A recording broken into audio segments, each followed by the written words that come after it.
Hey guys, Raiden here, and welcome back to Mass Effect. First of all, I'd like to apologize to you all for the long wait. It's not like I'm stopping the series or anything, but the Origin services are just horrible, and they suck.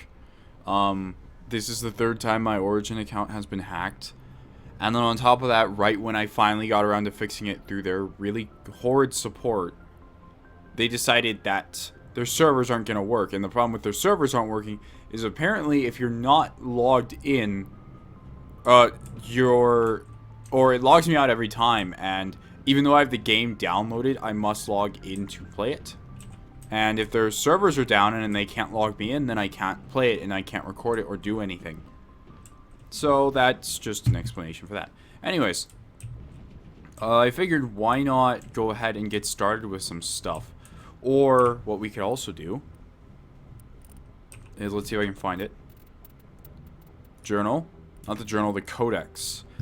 Yeah, let's go ahead and do a codex reading episode. This is gonna be kind of long, and you guys might not even want to watch this. In case you guys don't know this about me, I like to read a lot of journal entries and stuff like that and really get into it. That's kind of what my channel is based around. So if you don't want to watch that, just go ahead and skip to the next episode, because I guarantee this entire episode is just going to be me reading this. Let's start with the primary stuff. The Asari were the first species to discover the Citadel. When the Solarians arrived, it was the Can I make him Asari stop who proposed talking? the establishment of the Citadel Council to maintain peace throughout the galaxy. Since then, the Asari have served as the mediators and centrists of the Council. An all-female race, the Asari reproduce through a form of parthenogenesis. They can attune their nervous system to that of another individual of any gender and of any species to reproduce. Interesting. This capability has led to the unseemly and inaccurate rumors about Asari promiscuity. Asari can live for over 1,000 years, passing through 3 stages of life. In the maiden stage, they wander restlessly, seeking new knowledge and experience. When the matron stage begins, they meld with interesting partners to produce their offspring. This ends when they reach the matriarch stage, where they assume the roles of leaders and counselors. Holy moly, okay, they have quite a bit on their plates. Almost this entire thing's just about their reproductive cycle. The second species to join the Citadel, the Solarians, are warm-blooded amphibians with a hyperactive metabolism. Solarians think fast, talk fast, and move fast. To Solarians, other species seem sluggish and dull-witted. Unfortunately, their metabolic speed leaves them with a relatively short lifespan. Solarians over the age of 40 are a rarity. Oh, that sucks. The Solarians were responsible for advancing the development of the primitive Krogan species to use as soldiers during the Rakni Wars. They were also behind the creation of the genophage bioweapon the Turians used to quell the Krogan rebellions several centuries later. Solarians are known for their observational capability and non-linear thinking. This manifests as an aptitude for research and espionage. They are constantly experimenting and inventing, and it is generally accepted that they always know more than they are letting on. Very true. Alright. Solarians are cool people. We haven't met that many of them yet, but I'm sure we're going to meet a very special one. Roughly 1,200 years ago, the Turians were invited to join the Citadel Council to fulfill the role of galactic peacekeepers. The Turians have the largest fleet in Citadel Space, and they make up the single largest portion of the Council's military forces. As their territory and influence has spread, the Turians have come to rely on the Solarians for military intelligence and the Asari for diplomacy. Despite a somewhat colonial attitude towards the rest of the galaxy, the ruling hierarchy understands they would lose more than they would gain if the other 2 races were ever removed. Turians come from an autocratic society that values discipline and possesses a strong sense of personal and collective honor. There is lingering animosity between Turians and humans over the First Contact War of 2157. Interesting. Which is known as the Relay 314 incident to the Turians. Officially, however, the 2 species are allies, and they enjoy civil, if cool, diplomatic relations. Yeah, that makes sense. Hold on, I'm going to turn the music down just a little bit, so you guys can hear this guy's voice. Because the music in this game is great, but, you know, I'd like to hear this guy. It's nice because I don't have to talk. Well, I get to talk over him, but I don't necessarily have to read out the whole thing to you guys. The Asari, yeah. 50,000 years ago, the Protheans were the only spacefaring species in the galaxy. They vanished in a swift galactic extinction. Only the legacy of their empire remains. They are believed to have built the mass relays and the Citadel, which have allowed numerous species to explore and expand throughout the galaxy. Prothean ruins are found on worlds across the galaxy. While surprisingly intact for their age, functioning examples of Prothean paleotechnology are rare.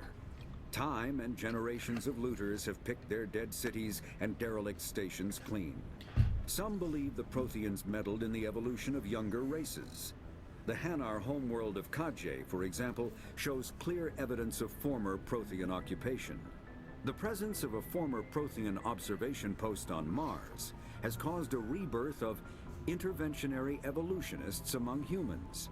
These individuals believe the god myths of ancient civilizations are misremembered encounters with aliens. Interesting. Yeah, so I was actually going to say, it's weird how we kind of wonder what made our world, and humans have always been like that. But in this universe, a lot of Protheans went and made things that people now exist on. And it's pretty interesting because they, like, a guy might have come back and he's like, dude, I just saw God. He built my house over there. And they're like, you're crazy. And then they see the house and they're like, whoa, God. And it's weird that they can actually identify what has built a lot of the technologies that they have beforehand. As where we still look at some of the caveman days and we're just like, or the Paleolithic eras, and we're just kind of like, well, you know, it happened. What about the Rakni? I actually don't know too much about them. Though now extinct, the Rakni once threatened every species in Citadel Space. That's great. Over 2,000 years ago, explorers foolishly opened a mass relay to a previously unknown system and encountered something never seen before or since. A species of spacefaring insects guided by a hive mind intelligence. Unfortunately, the Rakni were not peaceful, and the galaxy was plunged into a series of conflicts known as the Rakni Wars. Attempts to negotiate were futile, as it was impossible to make contact with the hive queens that guided the race from beneath the surface of their toxic home world. The emergence of the Krogan ended the Rakni Wars. Bred to survive the harshest environments, the Krogan were able to strike at the queens in their lairs and reclaim conquered council worlds. But when Krogan fleets pressed them back to their homeworld, the Rakni refused to surrender, and the Krogan eradicated them from the galaxy. Okay, yeah, so you'll probably hear a lot about the Rakni Wars over and over again.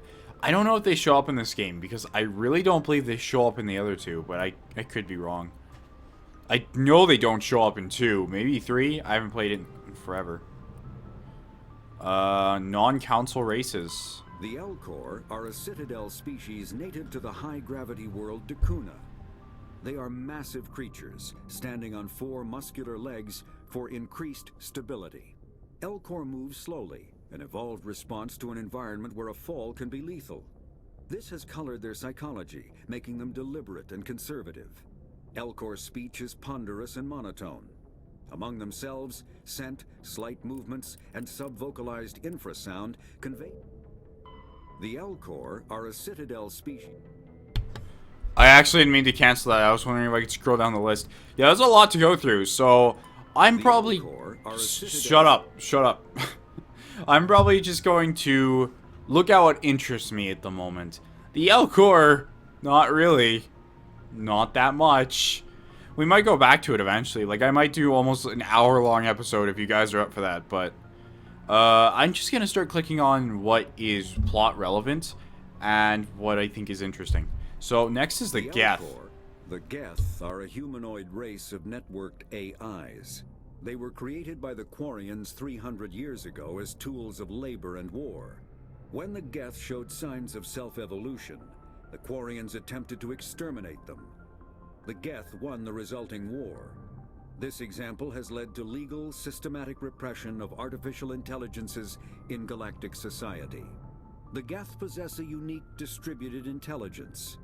An individual has rudimentary animal instincts, but as their numbers and proximity increase, the apparent intelligence of each individual improves. In groups, they can reason, analyze situations, and use tactics, as well as any organic race. Geth Space is located at the trailing end of the Perseus Arm, beyond the lawless Terminus systems. The Perseus Veil, an obscuring dark nebula of opaque gas and dust, lies between their space and the Terminus systems. Yeah, so that's part of the reason why Geth are so terrifying, is because they think, I wouldn't say they think like humans, but they have adapted. And it's terrifying to know that the Solarians just kind of let it happen. And if you think about it, there's a lot of problems that come from the Solarians, such as this, the Genophage, although the Genophage was... if you play the next 2 games, you'll learn more about it. And you'll also learn, like, who did what, exactly. The Hanar... Okay, yeah, I don't care about these people. When the Asari discovered the Citadel, they also discovered the Keepers, a docile, multi-limbed insect race that seemingly exists only to maintain and repair the great Prothean station. Early attempts to communicate with or study the Keepers were failures, and it is now illegal to interfere with or impede Keeper activity. Because they are completely non-threatening, Keepers have become virtually invisible to everyone else. Similarly, they seem indifferent to other species, except for their tendency to help new arrivals integrate themselves into the Citadel. No matter how many Keepers die due to old age, violence, or accident, they maintain a constant number. No one has discovered the source of new Keepers, but some hypothesize they are genetic constructs. Biological androids created somewhere deep in the inaccessible core of the Citadel itself. That is terrifying. I could not live... I mean, I guess if you grew up with it, it would be kind of normal, but I couldn't just live with an organism within my area that doesn't talk, nobody says anything about it, and is consistently fixing my sink.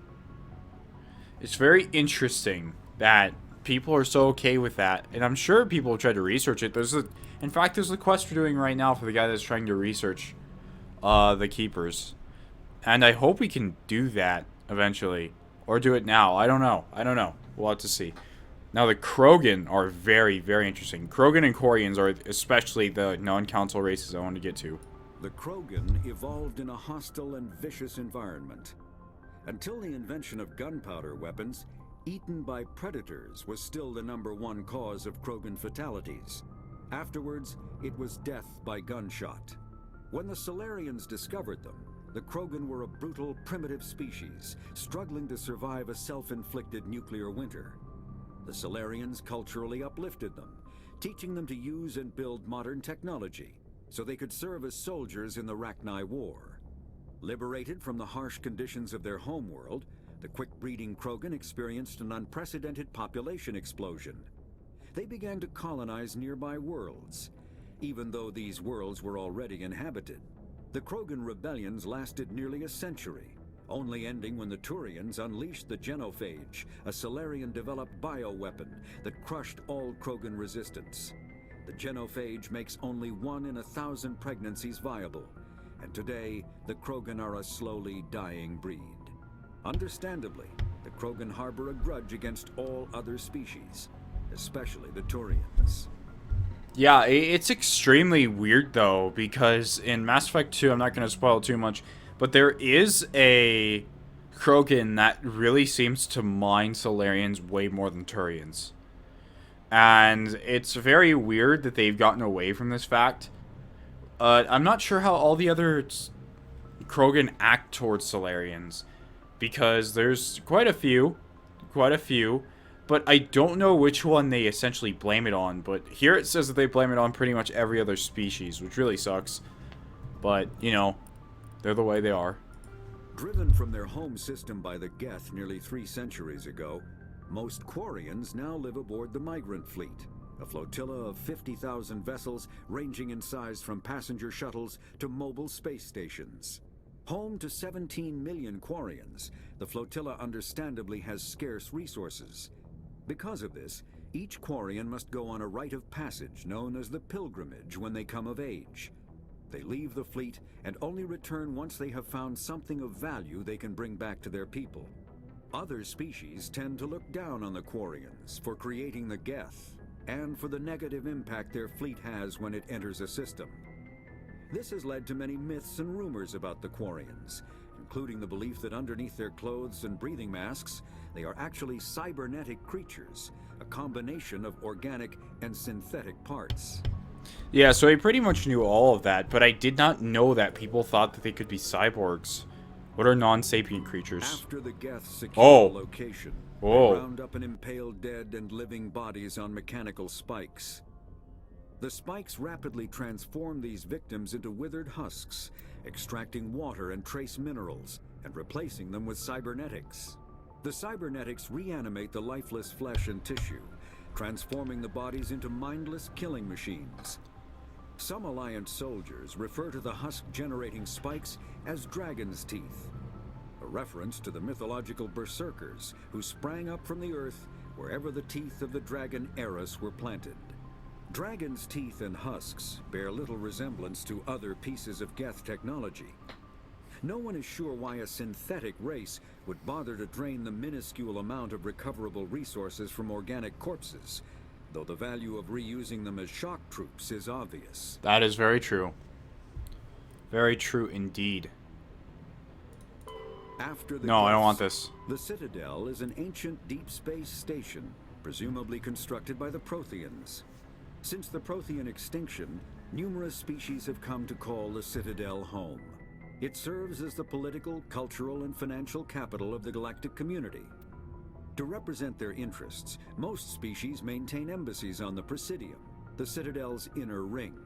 The Citadel Tower in the center of the Presidium holds the Citadel Council chambers. Council affairs often have far-reaching effects on the rest of the galactic community. 5 arms, known as the Wards, extend from the Presidium. Their inner surfaces have been built into cities, populated by millions of inhabitants from across the galaxy. The Citadel is virtually indestructible. If attacked, the station can close its arms to form a solid, impregnable shell. For as long as the station has existed, an enigmatic race called the Keepers has maintained it.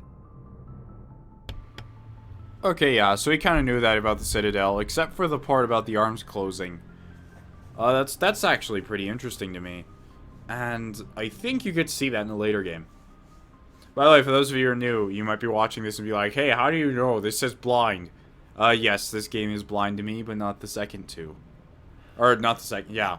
The second and the third. I don't know. I've played those. I have not played this one, so it's very interesting. The Council is an executive committee composed of representatives from the Asari republics, the Turian hierarchy, and the Solarian Union. Though they have no official power over the independent governments of other species, the Council's decisions carry great weight throughout the galaxy. No single Council race is strong enough to defy the other two, and all have a vested interest in compromise and cooperation.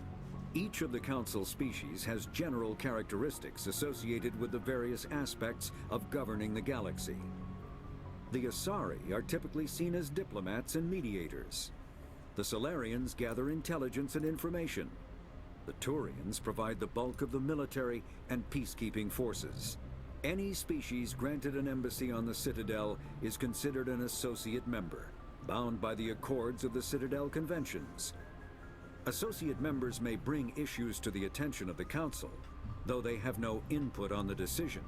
The Human Systems Alliance became an associate member of the Citadel in 2165.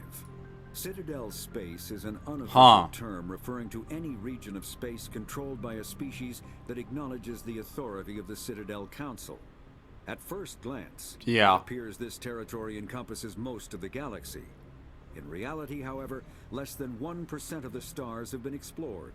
Even Mass Effect FTL drive is slow relative to the volume of the galaxy. Very true. Space and systems without suitable drive discharge sites are barriers to exploration. Only the mass relays allow ships to jump hundreds of light years in an instant, the key to expanding across an otherwise impassable galaxy. Whenever a new relay is activated, the destination system is rapidly developed. From that hub, FTL drive is used to expand to nearby star clusters. The result is a number of densely developed clusters, thinly spread across the vast expanse of space, connected by the mass relay network.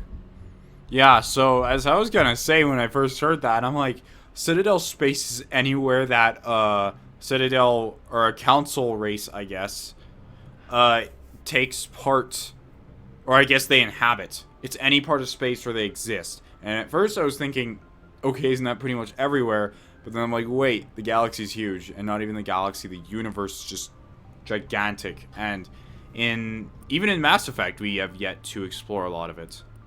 Spectres are agents from the Office of Special Tactics and Reconnaissance, and answer only to the Citadel Council. They are elite military operatives, granted the authority to deal with threats to peace and stability in whatever way they deem necessary. They operate independently or in groups of 2 or 3. Some are empathetic peacekeepers, resolving disputes through diplomacy. Others are cold-blooded assassins, ruthlessly dispatching problem individuals. All get the job done one way or another, often operating outside the bounds of galactic law. The Spectres were founded after the Solarians joined the Council. For many years they operated in secrecy as backroom problem solvers. Only after the Krogan rebellions did their activities become publicized. Assignment of a Spectre is less contentious than a military deployment, but makes it clear that the Council is concerned about a situation. So, it's very interesting that... First of all, I'm going to say that Spectres do remind me of Hunters from Hunter x Hunter. They're basically the same kind of thing. They're given freedom, they're given a ton of money, access to travel, almost access to do or say anything. And they cannot be told a specific way to do things. If they want to be evil, they're an evil hunter. That's how it works. Although in here, I think if you're doing horrible things to people, the Citadel will eventually take notice. Or the Citadel Council. Humanity in the Systems Alliance. What is this? The Systems Alliance is an independent supranational government representing the interests of humanity as a whole. The Alliance is responsible for the governance and defense of all extrasolar colonies and stations. The Alliance grew out of the various national space programs as a matter of practicality. Sol's planets had been explored and exploited through piecemeal national efforts. The expense of colonizing entire new solar systems could not be met by any one country. With humans knowing that alien contact was inevitable, there was enough political will to jointly fund an international effort. Still, the Alliance was often disregarded by those on Earth until the First Contact War. While the national governments dithered and bickered over who should lead the effort to liberate Shanxi, the Alliance fleet struck decisively. Post-war public approval gave the Alliance the credibility to establish its own parliament and become the galactic face of humanity. Okay, that's pretty cool. Planets and locations. The Terminus systems are located on the far side of the Attican Traverse, beyond the space administered by the Citadel Council or claimed by the Human Systems Alliance. It is populated by a loose affiliation of minor species, united only in their refusal to acknowledge the political authority of the Council or adhere to the Citadel Conventions. Their independence comes at a price. The Terminus is fraught with conflict.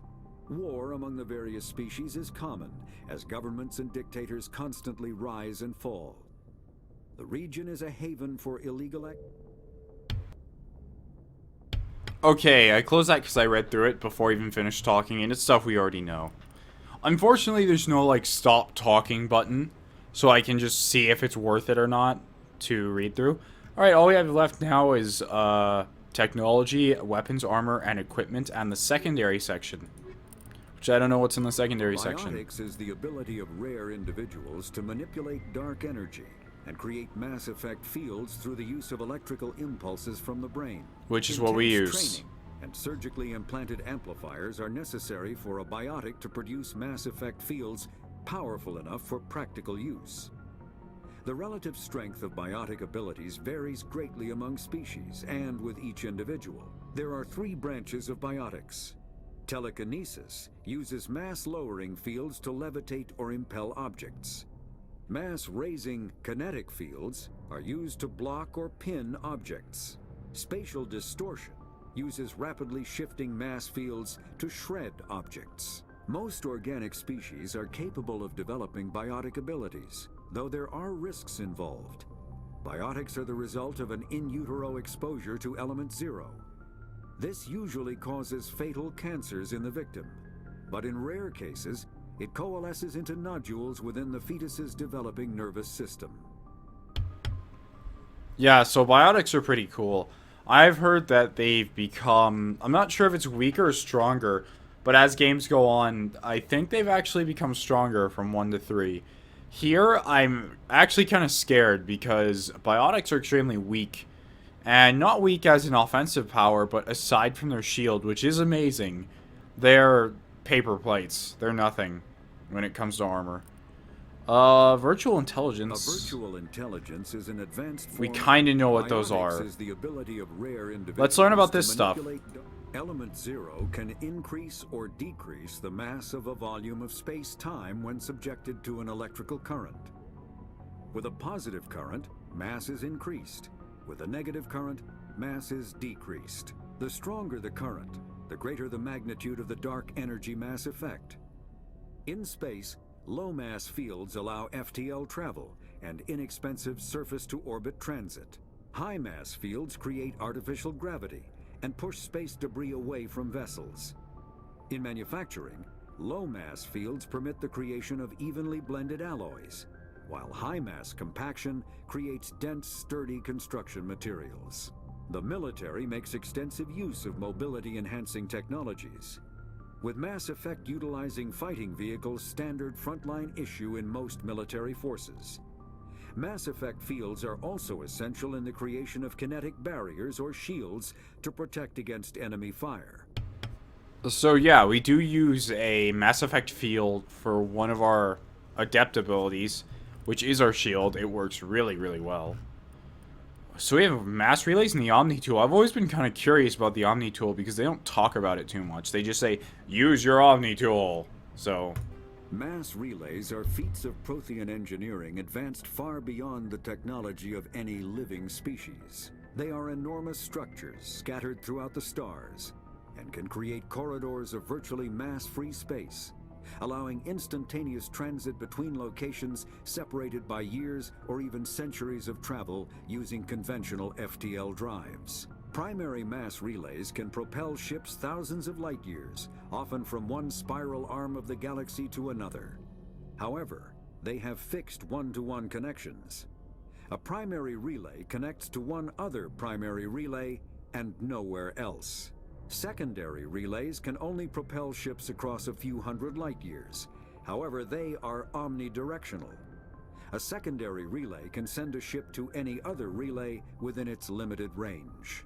There are many dormant primary relays whose corresponding twins have not yet been located. These are left inactive until their partner is charted, as established civilizations are unwilling to blindly open a passage that might connect them to a hostile species. yeah, that seems pretty reasonable. I mean, it really makes me wonder, in Mass Effect, if we've only explored 1% of the galaxy as far as we can tell, or less than 1%, there could be some truly terrifying things out there. Such as just universes that their race could destroy planets. I kind of want to be able to go out into space and just see Simon in his Gurren Lagann throwing universes. Or sorry, throwing galaxies. No, universes, sorry. I'm getting screwed up with my space terminology. Forgive me. Such simple things too. Alright, OmniTool. OmniTools are handheld devices that combine a computer microframe, sensor analysis pack, and manufacturing fabricator. Versatile and reliable, an OmniTool can be used to analyze and adjust the functionality of most standard equipment, including weapons and armor, from a distance.